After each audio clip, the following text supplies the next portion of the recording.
Oi, gente, como é que vocês estão? Preparados para mais uma aula? Então fica aí ligadinho nesse vídeo com muita atenção e vamos à nossa aula. Então, gente, nós vamos falar hoje sobre tipos de narradores. Primeiro a gente tem que saber o que significa narrador, né?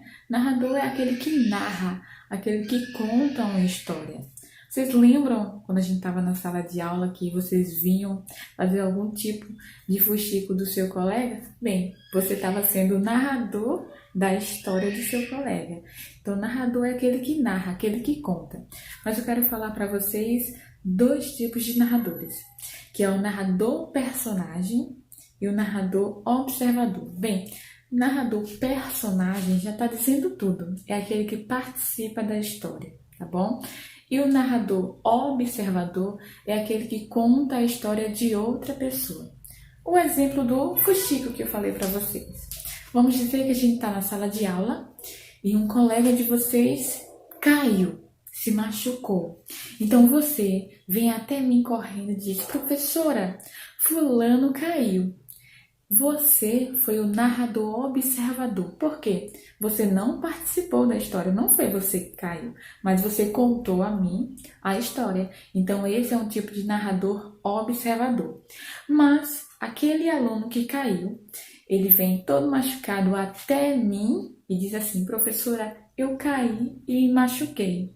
Bem, essa frase aí, ele é o narrador personagem, porque aconteceu com ele e ele veio contar até mim.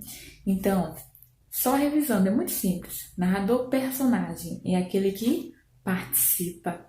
E o narrador observador é aquele que apenas conta a história de outra pessoa, que conta uma outra história que ele não participa. Ele está apenas contando.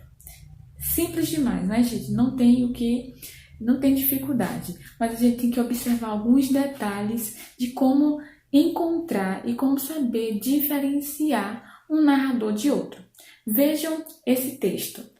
Então, eu vou ler um pequeno trecho desse texto aí de Bartolomeu Campos, que diz assim: todo acontecimento da cidade, da casa, do vizinho, meu avô escrevia nas paredes.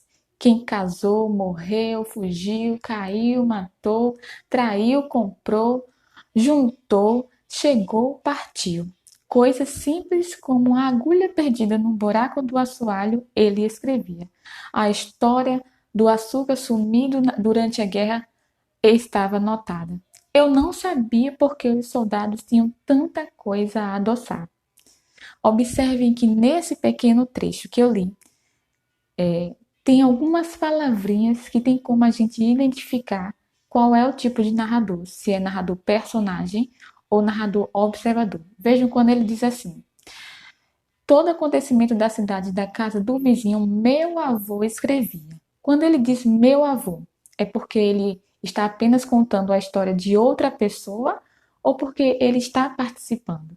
E quando diz assim: eu não sabia porque os soldados tinham tanta coisa a adoçar. Eu não sabia. Então, as palavras como eu, meu, sim, são pronomes que indicam qual é o tipo de narrador. Então, é o narrador que está participando da história dele. Então, esse é o narrador o quê? Você acha que é um narrador personagem, que está participando da história, ou é um narrador observador, que apenas está contando a história de outra pessoa? O que é que vocês acham? Exatamente, é um narrador personagem, porque ele está participando da história. Agora observem esse texto aqui, a raposa e as uvas. Eu vou ler só um pequeno trecho. Uma raposa estava com muita fome. Foi quando viu uma parreira cheia de lindos cachos de uva. Imediatamente começou a dar pulos para ver se pegava as uvas. Bem, esse pequeno trecho já dá para a gente identificar qual é o tipo de personagem. Aqui, a gente sabe que o personagem principal é a raposa. É a raposa que está participando dessa história. Mas quem é que está contando essa história? É a própria raposa ou é uma outra pessoa que a gente nem conhece? Uma outra pessoa. Aqui não diz que é a raposa que está contando. Aqui o narrador está contando a história da raposa, um fato que aconteceu com ela. Então, que tipo de narrador é esse?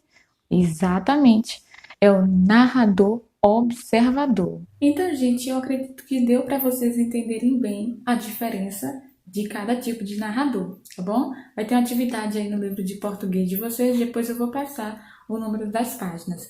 Mas, além dos tipos de narradores, eu também quero explicar para vocês a letra C. Bem, letra C, professora, sim. Como é que é o som da letra C com relação às vogais? Vocês conhecem as vogais A, E, I, O, U, né? Todo mundo conhece. Mas a letra C, perto de A, O e U, o som dela é diferente, enquanto quando ela está perto da letra E, I também é diferente. Então, vejam, nós temos a letra C com o som de K e temos a letra C com o som de S. Por isso que muitas vezes a gente se confunde, mas a gente tem que observar qual é a vogal que está do lado, para poder saber qual é o som que esse C vai ter. Então, vejam bem, palavras como, por exemplo, bacia. Esse si tem som de quê? De K ou de S?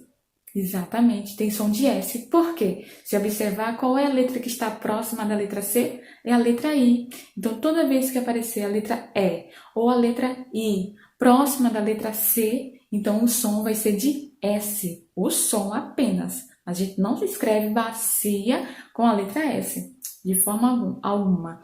É apenas o som. Mas a gente escreve bacia com a letra C. Que outros exemplos que a gente pode citar? Céu. Céu, a letra C está próxima da vogal E. Então, toda vez que tiver a letra E ou I, vai ser som de S. Outros exemplos como vacina. Olha o som do S, é S. Circo, celular. Todas essas palavras, a letra C vai ter som de S. E quando é que a letra C tem som de K? Quando ela está próxima das vogais A, O e U. Agora, observe esses exemplos. Cachorro. Se a gente fosse escrever o som aí da letra C, seria apenas a letra K. Então, seria cachorro. O K teria que aparecer aí. Mas olha o som da letra C. Comida. Olha, o C está com som de K, porque a letra C está próxima da letra O. Corpo, cavalo, caracol, coração, caderno, computador. Todas essas palavras que eu acabei de citar para vocês, a letra C vai ter som de K. Então, é muito simples diferenciar. Primeiro, você tem que observar qual é a vogal que está próxima da letra C. Se for A, O e U, a letra C vai ter som de K, exatamente. Mas se a letra C estiver próxima da vogal E, I, então vai ter som de S. Muito cuidado para não se confundir o som com a letra que a gente deve realmente usar. E a nossa atividade, com relação a esses dois assuntos que eu falei para vocês, os tipos de narradores e a letra C com som de S e com som de K, vai estar aí no livrinho de português de vocês. E eu vou passar agora as questões e as páginas.